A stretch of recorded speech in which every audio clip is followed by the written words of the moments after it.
Well, hello. Thank you all for waiting so patiently for those couple of extra minutes there before we got started. And thank you all for tuning in and joining us for our very latest Oceanographic Roundtable discussion. It's lovely to have such a robust audience join us online for this event. This is, of course, the latest in our ongoing series of Oceanographic Roundtable events. This is actually number 8 in our series for all those at home keeping tabs. And all 7 of our previous roundtable discussions are available to watch back on demand via the Oceanographic website or to enjoy in podcast format across both Spotify and Apple Podcasts. These roundtable discussions are a chance each week for oceanographic audiences around the globe to join us as we dissect and dive into some of the biggest headlines across the ocean news and ocean storytelling space. Now, already in this series of live discussions, we have tackled the topics of the UK sewage crisis, the effectiveness of marine protected areas, the pervasiveness of microplastics, and latterly, the issues and the true impact of bottom trawl fishing on our global food security and the severe overfishing crisis here in UK waters. So cheery stuff, it's tended not to be so far.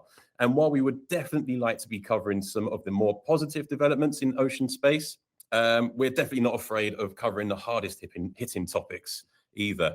And today is no different, because today we are tackling an issue that has struck a major chord among all of us here at Oceanographic and within our wider network. This is, of course, the shocking news that Iceland right now, at this very moment, stands on the brink of resuming its fin whale hunting this summer season. It is indeed a big and emotive topic. So here's a bit of background on the story so far. It's one of the most pressing and, quite frankly, one of the most confounding stories on ocean health right now. A story that is unfolding in real time in the waters off Iceland's coast. Iceland has not hunted fin whales for 2 consecutive summers. Its government has publicly committed to introducing legislation to ban commercial whaling altogether. Legislation that is expected to be tabled this autumn. The Minister of Industries, Katrin Oddsdottir, has stated on the record that commercial whaling is not in the public interest. And in fact, more than 100 international organizations and all major Icelandic organizations have called on the government to end the practice entirely. Public support for whaling inside Iceland has eroded to the point where only around 1.5% of Icelanders actually eat whale meat on a regular basis. And yet a hunt could still go ahead this summer. Whaling company Vala has announced its intention to resume hunting fin whales in 2026. The Marine and Freshwater Research Institute has issued advice permitting a catch of up to 150 animals. And the only thing standing between that advice and whales dying in Icelandic waters is a single decision by a single minister. That is the situation we are here to discuss today. It's a real-world situation and a decision that has not yet been made, and that, depending on what happens in the coming weeks, could result in irreversible harm to a species that cannot afford it. And that is why you will notice a real sense of urgency among the guest speakers that I am joined by this afternoon. Because we have with us today a remarkable group of people who are thinking about these questions from a very different vantage points. Conservationists, policy experts, activists, attorneys, and journalists, all of whom have been working on this issue at the front line. And those guests are Vala Arnadottir. Vala is the president of Vala. There's going to be some really excruciating Icelandic pronunciations here. So Vala is the president of Kvalarnir, or Friends of the Whale, one of Iceland's leading organizations campaigning for the protection of whales and the end of commercial whaling. A prominent voice in Iceland's conservation movement, she has been at the forefront of efforts to hold the Icelandic government to account on its commitment to introduce legislation banning commercial whaling, and has called publicly on the Minister of Industries to act before any hunt can resume in the summer of 2026. Her work sits at the intersection of environmental advocacy, animal welfare, and ocean protection. Vala, thank you so much for joining us, and so sorry for the butchering of your name. No problem. It's a hard name to pronounce, and I'm very happy to be. Well, thank you so much for giving us your energy this afternoon. Next, we have Katrin Oddsdottir. Katrin is a prominent Icelandic human rights lawyer, activist, and former member of the 2011 Constitutional Council that drafted a new constitution for Iceland, a pioneering citizen-driven process. She is known for her progressive, open approach, promoting enhanced democracy, nature conservation, and a strong feminist perspective, especially advocating for women's rights in legal frameworks. Katrin, you are there. I know you're there. We spoke together earlier. So if you're there, just hit the go on stage button and we can all wave to you. There you are. Hi. Hi, very good to see you. And thanks for joining us this afternoon. Next, we have Inga Thordar, or Inki. Inki is an award-winning editor, experienced newsroom leader, and media executive who has spent her career at the forefront of international journalism. She has served as executive editor of CNN Digital Worldwide and as senior editor at the BBC. A passionate advocate for diversity and inclusion, she has driven meaningful change in both organizations in this field. An Iceland native based in London, Inki now serves as Chief Catalyst Officer at Kanaloa House, a London-based hub dedicated to driving positive impact on ocean health, a role that brings together her editorial expertise, her international reach, and her commitment to using the power of storytelling to advance the causes that matter most. Inki, hey, thanks for joining us. And finally, we have a name that I can pronounce first attempt, Luke McMillan. Luke is the head of hunting and captivity at Whale and Dolphin Conservation, where he leads campaigns against commercial whaling, particularly in Norway, Iceland, and Japan, and fights against holding cetaceans in captivity. He is an expert in marine conservation, ocean journalism, and highlighting the cruelty of hunting methods. Luke, thanks so much for joining us as well. And I think you'll all agree that we have the right people in the room for this conversation. I am, by the way, Rob Hutchins, community editor here at Oceanographic, and my role is to be asking all of the questions. But to make it easier for me, do throughout this discussion and the next 30 minutes of chat, post your questions for the panel, and I will endeavour to get as many of those answered for you as is possible over the next half hour. Right, introductions made. Thank you all for joining us. I'm going to get my breath back, put my teeth back in, and going to set this over to you guys to jump into conversation. And Inki, maybe we could start with you. If you just want to remind us all of the sort of the situation, the issue, the crisis that we're facing right now.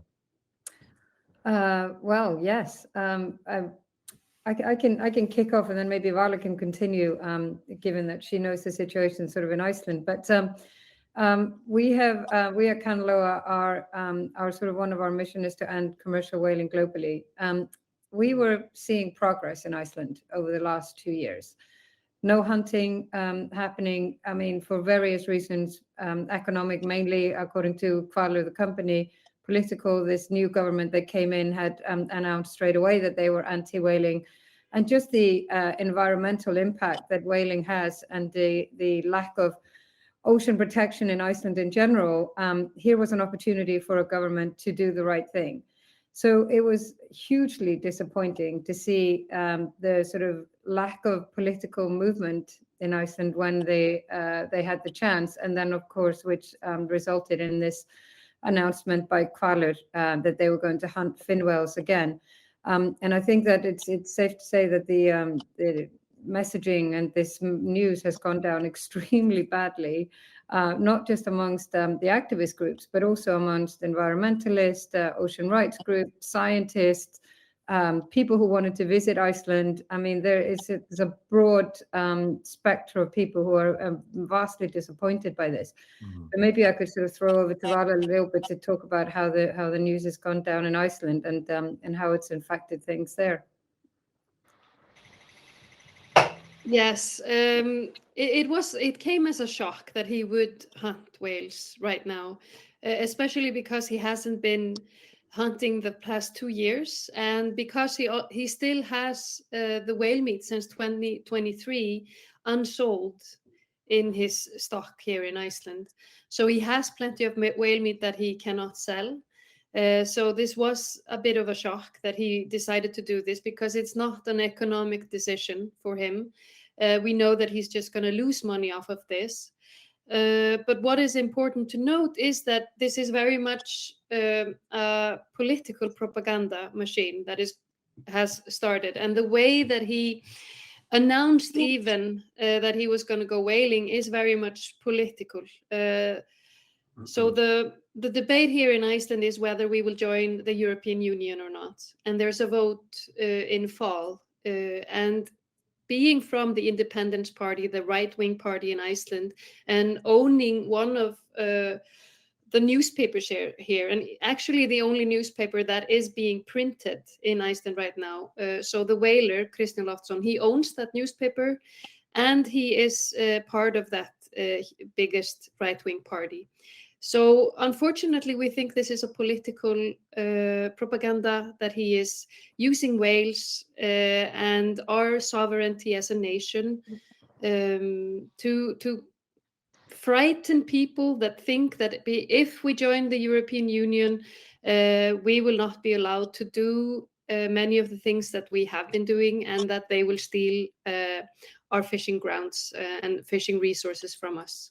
So this is, very sad that they decided to use whaling in this propaganda, because whales, they do not care about politics. They should be left alone, whether they're in the EU or anywhere else. And this, this matter is about protecting a vulnerable species and protecting the ocean. So yeah, so we're really saddened by this, and it makes no sense to whale. So this is the only conclusion that we have come to, that this must be the reason. Yeah, thanks for that, Vala, and thanks for kicking us off as well, Inky, with your insight there. But to turn to you, Katrin, if we're looking at this in terms of animal welfare legislation, so obviously you're a human rights lawyer, but you're a constitutional thinker as well. So when a government acknowledges that a practice like this breaches its own animal welfare legislation, as Iceland's own authorities seem to have done, what legal and moral obligation does that create? And is there a legal route to stopping this hunt before it starts? Thank you very much, and thank you for hosting this. Well, the problem is exactly that the whalers who have been doing this for years, they are actually basing their right to whale on the Constitution, saying that their right to free employment trumps every other legislation, including the animal welfare legislation. And for some reason, this argument has flown, I think, especially among the politicians that have been sort of frightened or bribed by this guy in some way or another throughout the years. And in Iceland, people often from outside think of Iceland as a model Scandinavian society with everything going for it, but it's a little bit more complicated than that. We do have our sheer amount of corruption, and it keeps floating up every now and again, and people are shocked to hear about it, but we are normal, it's normalized over here. So this guy, like Vala was trying to explain, he owns part of the newspaper. He has strong affiliations with political parties that keep on giving him this license to whale, despite the obvious arguments against it, especially in regards to the animal welfare position and just the general interest of the people who live here, And it doesn't matter which way you look at it. You can frame it any way you want. It's always going to be a ridiculous decision to whale in Iceland. At this point, he is a very, very old man. It's so funny. We keep talking about him like it's like the Joker or something. But it's a him issue, seriously, in Iceland. Like one really rich guy who just persists on whaling. And he is like trophy hunting, basically, because he can't sell this. It's against, like I say, his commercial interest and of course the total interest of the people who live here. But because he can, he will persist. And this is a stubborn problem also that, I think in a way it excites him, the fact that so many people are opposed to this and he can still get away with it. So it's a twisted psychological situation also.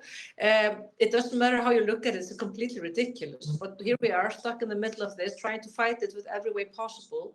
We have used all legal methods we could think of to try to tackle this, but the administration in Iceland is really weak. It is very fragmented, and it's very, I'd like to say shallow, for lack of a better word, which means that it can easily be influenced. And I think what has happened in Iceland, both with this case, with also open sea fish farming and more animal welfare and ocean matters, is that there has been a so-called regulatory capture, where the really rich and powerful individuals or firm have actually managed to somehow just take over the administration, using it for their benefits and often totally against the legislation and the rules in the country.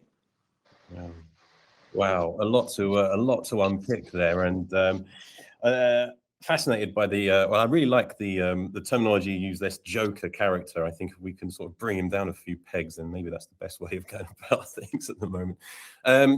Luke, so just to jump off of this welfare point, and I know this is your area of sort of expertise and insight, so it'd be good to get a sense of your perspective on that side, because obviously in the news story there's some really shocking numbers, and I think we're looking at 41% of the whales taking an average of 11.5 minutes to die. It's really grim reading, actually. Some surviving for 2 hours, 1.25 requiring a second harpoon.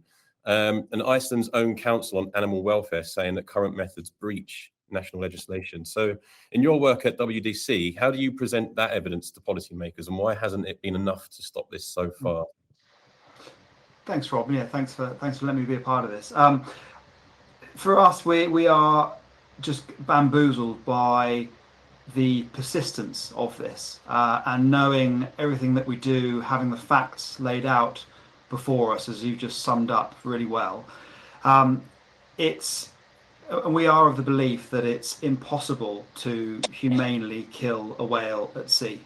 If you think about all the different components, you have a moving ship, a moving whale, you have wind, you have waves, you have currents, you have all the different things going on, and then to be able to expect someone operating a grenade-tipped harpoon to hit the right spot on the whale for an instantaneous kill, though it just doesn't add up. It's impossible to make that, to square that circle. And just one of the points that you're making about the different times to death, in 2023 they put out a report on the 2022 season, and there was actually a whale that took more than 2 hours to die. So if you can imagine the pain, the fear, just happily migrating and then suddenly being hit with a harpoon and then taking 2 hours to bleed out and die, I can't think of anything worse, and I can't think of anyone who would call that a good way to hunt any animal. So for us, it's all about gathering evidence and getting that evidence assessed by experts in the field. So for a lot of the work that we do, we refer to people who have worked for, who have been held high positions in, say, like the UK Veterinary Authority, the Humane Slaughter Association, people who analyse the footage and take into account what's been happening, and then give their professional assessment based on years of experience and looking at actually what's going on. Because you can say that you've made all the improvements in the world and you've got this particular device that's meant to kill a whale instantaneously, but then you look at the figures and you look at an assessment of what that actually means to the animal, and that's not considering the fact that a huge amount of the whales are actually pregnant females. They're larger, they move more slowly, and there has been documented evidence of not too long ago a fetus being dragged from the womb of a dead mother at the whaling station. So for us, it's all about being led by that evidence and presenting those facts, which still, it confuses me why, and everyone on this call has been presenting those facts for years, and it's still, I still don't understand why almost that information on its own isn't enough to make things change, let alone that we're at a point now where what makes Iceland a lot different to Norway and Japan is that we have the people of Iceland want this to change. Whereas in Norway and Japan, a lot of them aren't really engaged with the argument, whereas in Iceland, as everyone on the call will know, the people want this to happen. So you've got the evidence on the welfare side, you've got the economic argument, you've got the people who want things to change, and it still hasn't. And I bang my head against the wall every day, and I talk to my colleagues every day about it, and yeah, it's, no one can understand why, and we're stuck in this position where the obvious thing is to end it, but it's not happening. Yeah, totally. Bamboozled is a great word. And actually, Luke, could you just talk us through that economic issue? Because you've put it very plainly before, and I think you mentioned it in the news story that we did, sort of the loss of around $20 million from whaling between 2012 and 2020. Can you just give us those facts again? Yeah, so the key thing that we need to look at now is that the reason why it's a loss-making industry is because, as people have already said, the meat is sold to Japan. And Japan, the consumption of whale meat in Japan is decreasing, as it is anyway. But also, as in the last 18 months, Japan have now got their own quota to hunt fin whales themselves. So whereas previously they were importing fin whale for meat for restaurants, personal consumption, what have you, they now have their own source. So there is literally no export market as it stands, because we look at what's happening with the a decline in consumption. They're catching their own whales. There's no market for it at all. So therefore, if you look at as an industry, it would be any other industry would be looking at closing doors, going bankrupt, going insolvent, or what have you. But it just isn't. Yeah. Yeah, thanks for that, Luke. There's a little bit of cracking on your audio, I think, but we've persevered. So thanks for that insight there, and thanks for that response. I was going to ask a question to all of you about actually the confluence here. Then, if it isn't economics that's driving this, and it isn't public appetite, what is keeping this industry alive? I think you've all said, and it all comes down to this, this one character pursuing this political sort of regime, I guess. But what is the effective way of tackling this then? How do we? That's a better question, isn't it? How do we then effectively tackle this? Inky. Yeah, well, I can pick up. I mean, it feels like sort of every avenue has been tried here. I mean, you've had the activism against this for a long time, and we've had the economic rationale is obvious, and I mean, Luke talked about the situation with the analysis that they've done. We've done the same. So, there is nothing, I mean, so two independent people have looked at this, and then there is no economy here that will justify this. Iceland also doesn't have a heritage in this. I mean, those of us who are old enough to remember when whale meat was sort of sold in the shops in Iceland, also remember when it disappeared, and nobody knows it, I mean, you talk about the 1.5%, I don't know where those people are. I've never met them, certainly. And we've looked at that. So, I mean, what's going to work? Hitting them where it hurts? Kvalur is an investment company. So they are, they invest in a whole lot of companies in Iceland. If those companies get to suffer for being willing to take the, shares and money from Kvalur, which they are, and I mean, I think it's fine to mention them because they're all out there. Arion Banki, one of the biggest banks in Iceland. Kvalur is a major shareholder in that. They have two other big ones, Gaumathjónustan, I believe, and Hampiðjan. These are two big companies in Iceland. They are all willing to take money from Kvalur that then uses that, that uses the profit from that money to subsidize, the whaling. I mean, we don't know where it goes, but I mean, if people start voting with their feet, I mean, the whaling is no different than any other thing. We have a power as a consumer. So I think that's one thing. I wouldn't bank with Arion for that reason, for example. So I think that there are ways for you to, vote on your feet here a little bit. I think it would be good to hear from Katrin about the sort of exhaustive legal actions that we can take. I also just want to comment a little bit about the politics, because I do think that's important, that how sort of the whales have been weaponized around this in a way. And now it's the EU. Before it was something else. It's just like, there's always something that they find to use the whaling as some kind of a political football for.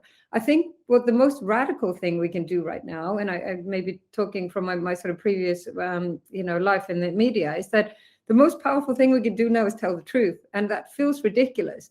But in an age of fake news and misinformation and everything, that's what we need to do now, and not be gaslit by the sort of messaging that is coming out from those who benefit, the only people who benefit from that kind of misinformation that is out there. So this isn't about being in or out of the EU. I would totally respect, and I know as an Icelander myself, I think I do have a vote. I mean, we just do that in the democratic ways, and and the outcome of that is respected by everyone else. But I mean, if you look at it elsewhere, the IWC, every member bar 2 signed the moratorium and disagree with it. They're not all in the EU, those countries. They're not. That's a global movement of countries that recognize that. And the International Whaling Commission has moved from regulating whaling towards conservation of these animals. Iceland still hangs in there. So does Norway. We shouldn't forget that they are also hunting this season, hangs in there. And for that reason, there are countries like New Zealand and some of the Pacific states that are giving personhood to whales because they see the importance of these whales, not just, ecologically, but also culturally. So seeing this as like, that the whales will decide if Iceland is in or out of the EU, I mean, it's a totally ridiculous argument. And I think that we need to just put that out there a little bit, just the sort of gaslighting that goes on as part of that. And we just have to be a little bit wiser than that, than falling into that trap. Yeah. Oh, thanks for that. That was illuminating. And actually, before we do turn to you, Katrin, to get your perspective on that, just to draw attention to one of the questions we've had, and it's more of a statement, but how soon before Iceland introduces the rights of nature, I wonder, from Lewis. It's a good question. Just ties into what you were saying there, Inki, about the countries that are offering personhood to whales. So I wonder, is there any danger of that occurring in the next, soon? Perhaps not. No. I mean, Iceland has, I'm now on dangerously thin ice because I'm not a lawyer, but I think Iceland has a bit of a long way to go about the rights of nature. I also think it has a very long way to go, unfortunately, in nature conservation, and especially in the ocean space. So I think that we need to recognize that whaling is not the only problem that Iceland has in terms of it. So if Iceland was a better steward of the ocean, then this would be a non-starter. Yeah, absolutely. Thank you, Katrin. To come to you then on that topic of how we can effectively battle this, and what the legal sort of stance, or what we can do that on that front from a legal perspective, and the many attempts that you guys have made. I think you're on mute. Sorry. There you go. You're back. Okay. Unable. I'm so sorry. Okay, so I wanted to have this window of opportunity that you're providing with to actually ask for help. I mean, there are people out there listening who are who can help us in Iceland, because we're a bit stuck, like you can hear, and like we're describing, it is a ridiculous position, but there are things that we need to get out, and we can't get out because our media is also part of the problem here. For example, we have confirmed information that the US government has threatened tariffs on Iceland if Iceland whales. This story has not appeared anywhere in the Icelandic media, despite our numerous efforts of getting it out. The minister is getting away with just no comment on it, despite knowing that this is the truth. If there's anybody out there from the foreign media who could actually pick this up and follow through and just publish it somewhere, it would help us a lot. This is one thing that can be done. Another thing is that the Icelandic insurance company Sjóvá, which is actually insuring those boats, it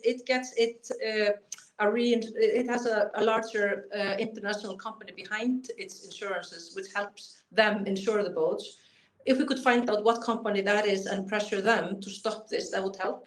And lastly, we need international actors that could pressure Iceland. And I'm not talking only about NGOs, like Luke and friends have been doing everything they can. I'm talking about people who can actually try to influence their own authorities to get them to act against Iceland, because like Inki was explaining, we are totally legally on the wrong side of the International Whaling Commission, for example, because this little we made a sort of a reservation against the zero hunting back in the day, but that has since been found to be invalid because it actually goes against the heart of the convention, so to speak. So if another nation, say Sweden, that didn't acknowledge our reservation, or New Zealand that has actually granted personhood to Wales, or some other brave nation could actually go forth and make some sort of action against Iceland, making this into an international debate, it would really help us, because we're being gaslit to death over here, and all our great arguments, they go by like gas balloons that just float by, you know. And this has gone on long enough so that people actually feel that there's nothing we can do. You know, the ridiculousness of the situation is completely total, and therefore people get used to it. It's like the frog in the hot water, you know. I recently defended two brave women that went up on one of the boats last time it was supposed to hunt, and chained themselves to the masts and managed to stay there for 1.5 or like 40 hours or something like that. They were both found guilty of trespassing and also of disobeying police orders, which was ridiculous. We're trying to appeal this case. At this point, we must just try everything. I mean, we are over here trying all the legal avenues. We've tried injunction, we've tried all the administrational, tackling their permits, tackling their the situation on the grounds. For example, they are allowed to hunt those big animals.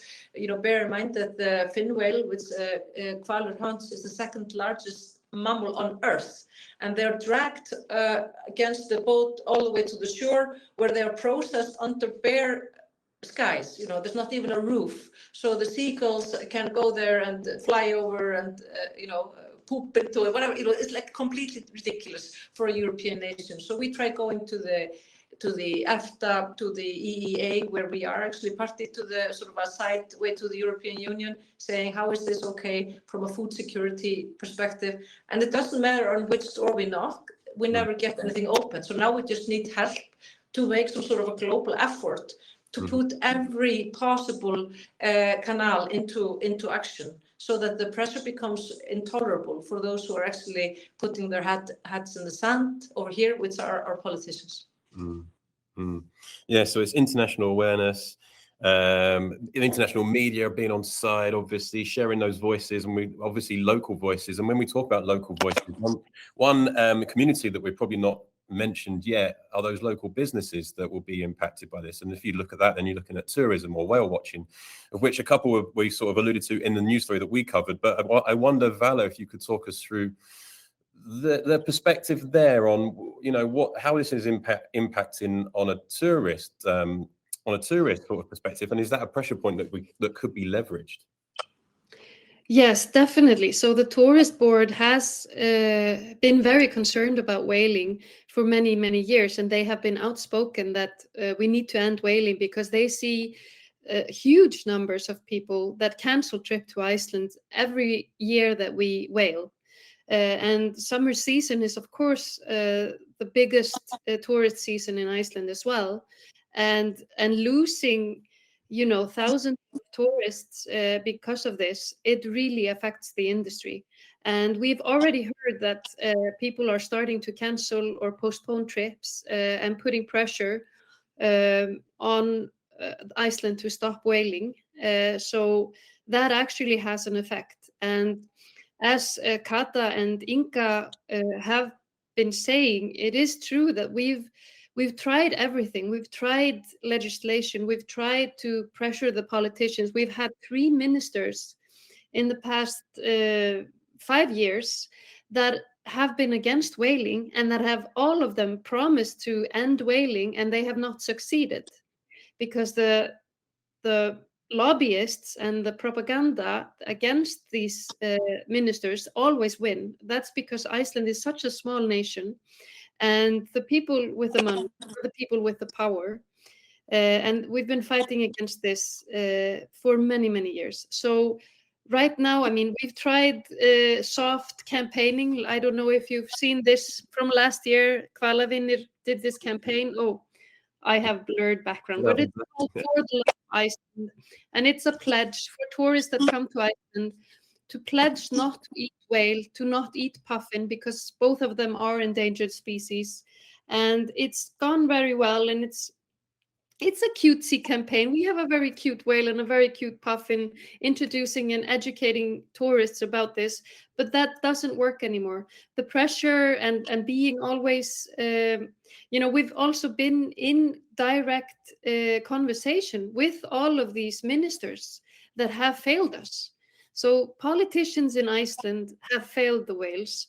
They have failed the ocean, because we are to as you know, we're part of the 30 by 30. We're supposed to protect 30% of our oceans before 2030, and we've protected 0.07%. That is just ridiculous, because our ocean is 7 times larger than our land, and we've not done better. And this is just, the governments, the legislators, they are failing, and we cannot trust them anymore. The most, as Kata says, that what talks here and what makes an effect is money. Money talks in Iceland, and fish and tourism are our biggest industries. So if countries pressure and ask them to stop whaling, or else they will not buy fish, or they will not travel to Iceland, that is the biggest impact. We've tried everything else, and this is the only thing we have left. And this is what people inside of, the corporate and the business-minded people tell us. If you want to stop this, hit them where it's hard, and this is where it's hard. Yeah, thank you for that, Vala. Thanks so much. And actually, Luke, maybe that's a point for you to jump in on and just offer that perspective from a non-Icelandic native, and from an outsider point of view. Is that an effective way? How can we be hitting those pressure points? And is it through the tourism leverage? Is it through something else, financial perhaps? Oh, you're muted as well now, Luke. We've got a little pattern going on. That's better. So I think one thing that we see as an external NGO and others like it is we are so in awe of the work that Icelanders are doing in their own country, and that's always our focus is on how can people change things from within.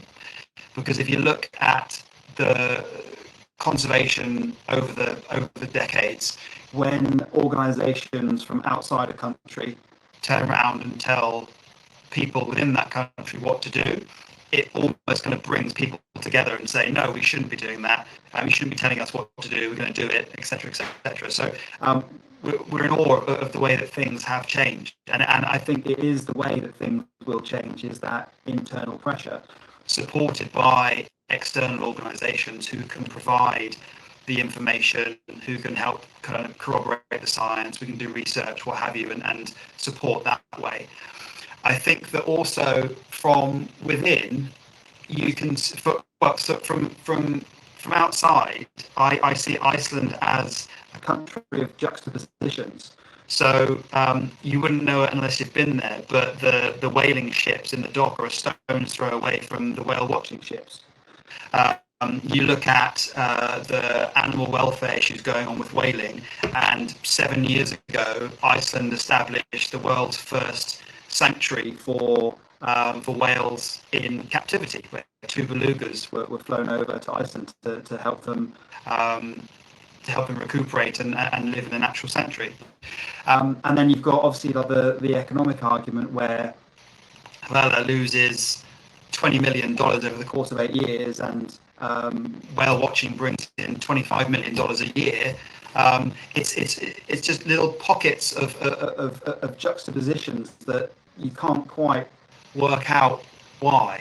And I think that's the big thing for us, is how do we support those in Iceland who are trying to shine a light on these things? Because if you ask it, and one thing just quickly, when a country starts mocking people, you know that the battle should be lost. I remember it was a couple of years ago, there was a New Year's Eve sketch where they did a satire around Christian Lofton, and they did this kind of dancing, singing thing. It was very funny, but when a country is laughing at you, you know that the game's up.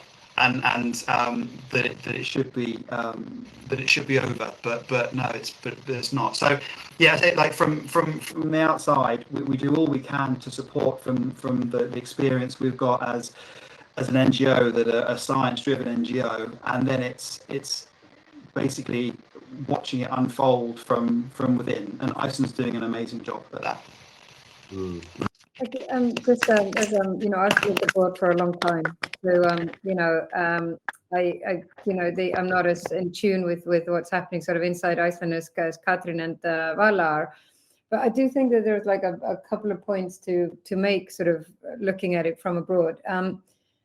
I've always taken a guidance from Iceland about what's the right thing to do and how can we support, because our role here is to support the narrative that goes on in there. So in that respect, I agree with Luke. But there's also this argument of like, this sort of idea of like, we're putting pressure on Iceland. Let's not forget that nobody can stop Iceland from whaling except Iceland, you know. And I think we just forget that. It's like in this whole debate, it's like some foreigner is going to come and stop Iceland from doing something. What is being expressed here is a viewpoint and facts and opinions and people's feelings around what Iceland is doing. But none of these actors can stop Iceland from doing anything. That is a legislative process in Iceland that has to be gone through. There has to be a bill introduced. The parliament has to debate it. That has to be, I don't know, they could decide to put it to a vote of the country. They can do whatever they want within the legislative rules of the country. I think right now what we're looking at is that pointing out those facts. I mean, Luke went through a lot of them, but not sitting there and letting them run with that narrative, that narrative is okay. That it's okay for us to sit on the sideline just because if we stay quiet, then everything will be okay in Iceland. Because if we stay quiet, we're not putting pressure. This isn't pressure. It's like an expression of facts and what's right and telling the truth about what whaling is. And I think we have to distinguish sort of a little bit between the two, those of us who can. You know, not everyone in that community can do that. And I recognize that. And there's a role to play for everyone in this whole space. But I do think that there's a time and a place. And when I heard Vala speak and Katrin and others in Iceland saying, enough is enough, we have tried everything right now. And I heard Luke. I'm gonna pick up Luke's statistics here and make it my own. But I mean, the whaling industry, sort of like the market in Iceland, tiny as it is actually maintained by tourists. So first of all, like if that was done for, there would be no market, you know. But the fact that the tourists go out, watch the whales, and then go and try it as a part of our heritage, it's not part of our heritage. It's really not. And I think starting to put these facts out there is hugely important. Voicing things is not a bad thing in a world where most of the time people are silent. So I feel like, and I know, Rob, you'll agree with me, that sort of on the journalism side, this is not the moment to for us not to be telling the hard truths to people, because they need to hear that alongside, well, not alongside, preferably instead of the false information that is out there. Yeah, I completely do. Sorry, my attention was half drawn to the statement from Lewis there, but also just to round off what you were saying there, Inki. I think that does answer Hung's question. Would protesting and raising the issue outside of the Icelandic embassy, would that help for us outside? What, you know, those of us, you know, desperate to sort of do what we can to raise a voice. Would that be beneficial in any way? Katrin, you're nodding. Yeah, I think so, because I think like whatever, like Iceland, like I told you before, it become a little bit numb of just sort of like, this is the way it is, and we just have to hang on until this guy finally dies of old age, you know, and that's not a good strategy. So basically everything that shows that the world is watching and people are disgusted by this brutality will help. And even one person standing at some embassies doorstep is such a help, in my opinion. But I also wanted to answer another question that came on the chat that was about the rights of nature, and this is to a long battle that we're fighting also, which is the battle for our new constitution that had a clause in it that protected the rights of nature. Our current constitution doesn't even mention nature. Nature is obviously the foundation for this whole place. no matter how you look at it. Basically, this fight, I think it needs to be fought from the international jurisprudence, because we have reached so little here in Iceland. We don't even have proper access. Like now, I'm representing as a lawyer all the major NGOs that fight against whaling. We cannot appeal the permits. We cannot take cases to court. We cannot complain to the ministry. Everywhere we go, we're told, oh, sorry, you don't have access to this case because you're only the NGOs. Basically, the only person who has access to the case, or the only party, is the whaling company themselves. And they obviously have huge interest in not getting decisions heard again. They recently took a case against themselves, essentially, where they paid 2 employers to actually sue the company for the loss of wages, because whaling was stopped for 1 season almost by one brave minister that then got completely smashed by the ombudsman for doing so. But they most of them lost the case, so they lost their case against themselves somehow. But 2 of them got some sort of tiny benefits, and this is what the authorities and the politicians are saying to us when we show up at their meetings and we say, listen, stop this and stop this now. They say, oh no, it's going to be such a liability for the state to pay the benefits if we stop it, and it's still something that he is legally allowed to do. And I told the last minister that said this to me, I said, okay, so if you would stop that penalty, would you then owe the butcher the penalty for not getting his job anymore? Of course not. I mean, this is completely ridiculous. And the rights of nature would so help us. Also, law on ecocide, everything that is progressive now and is happening all over the world, and it's not happening over here.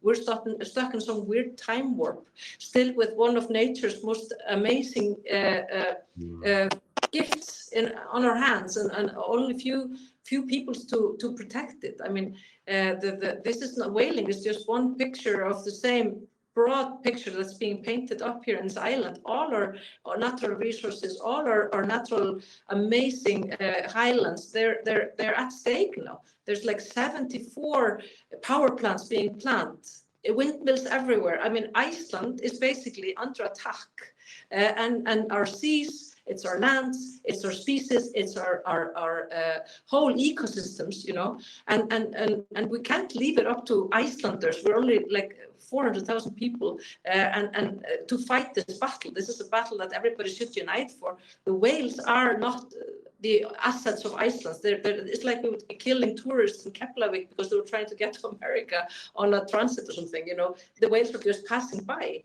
And I think this is I just call for an outrage, and for people to do whatever they can. But again, I want to ask somebody to get this story about the American terrorists confirmed. Please. Okay, I'm on it. I think Inky, maybe that's the next one for Oceanographic to be covering then, by the sounds of it. Hey, look, thank you so much for sharing that, Katrin. And I'm just super conscious of time and people's evenings. I don't want to be taking up too much of your time. So last couple of questions, and maybe we can put this one to you, Vala.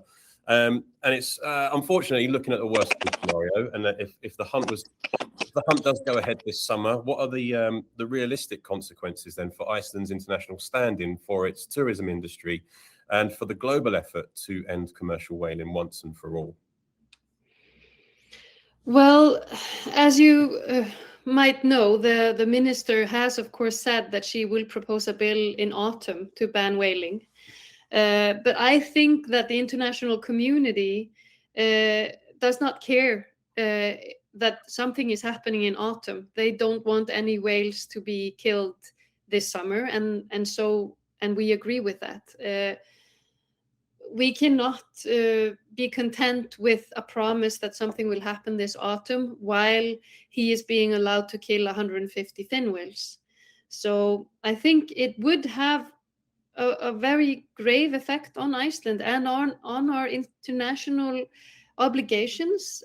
We know that it's legal reports say that this is breaking our the UNCLOS agreement, and also the agreement we have with IWC. So it makes no sense legally and with our international obligations to do this. I also think that this is very bad for the tourism industry.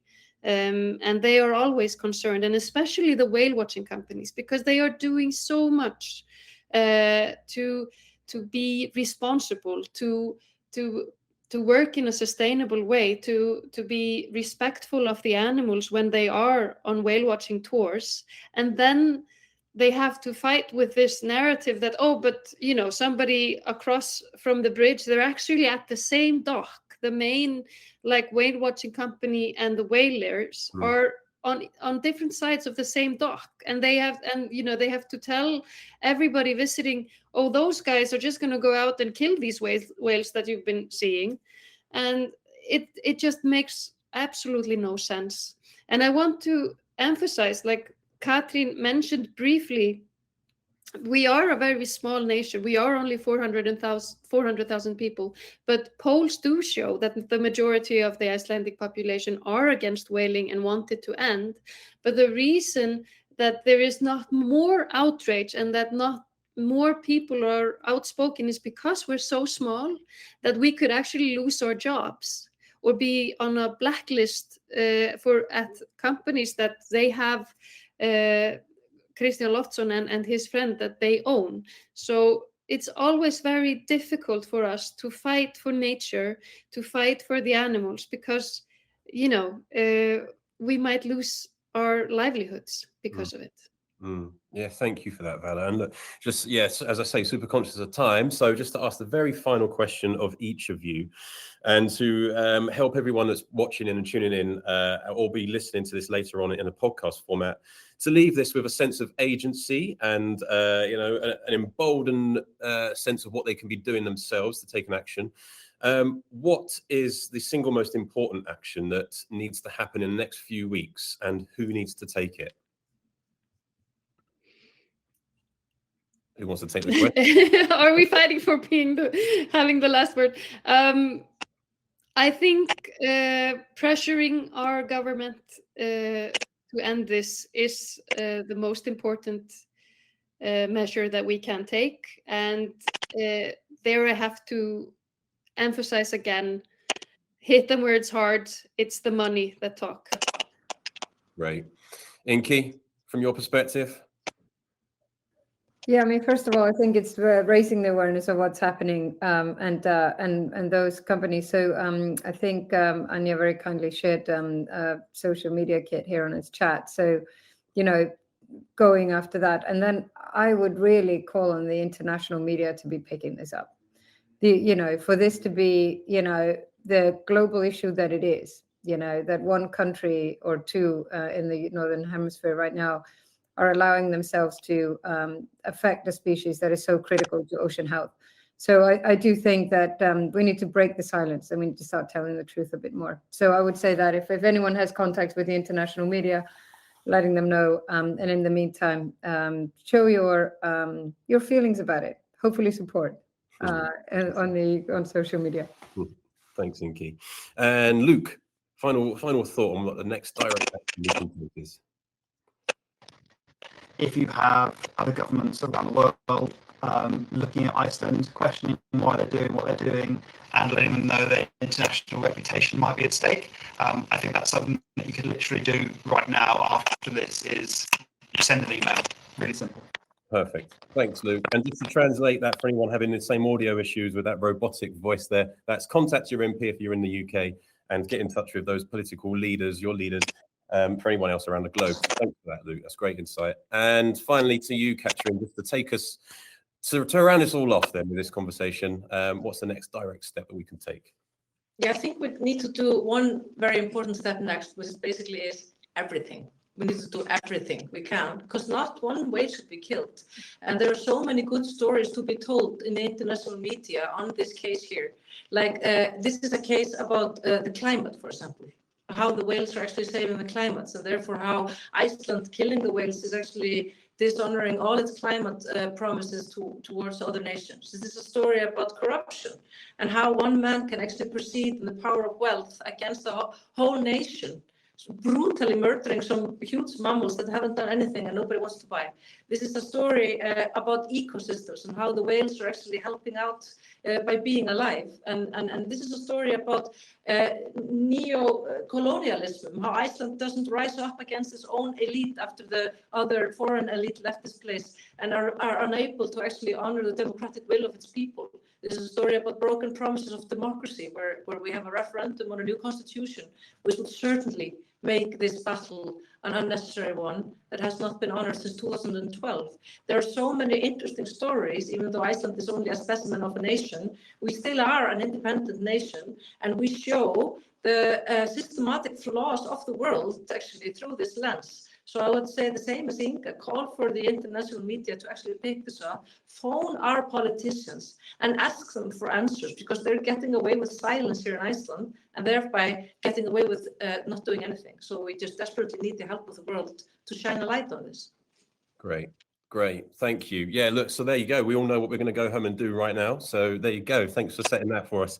Look, thanks, guys. Thanks, Katrin. Thanks, Vala. Thanks, Inki. And thanks, Luke, so much for your energy and for your time and insight and expertise on this topic. And it's been really good to dive into this. And hopefully everyone feels emboldened to go and take those steps next.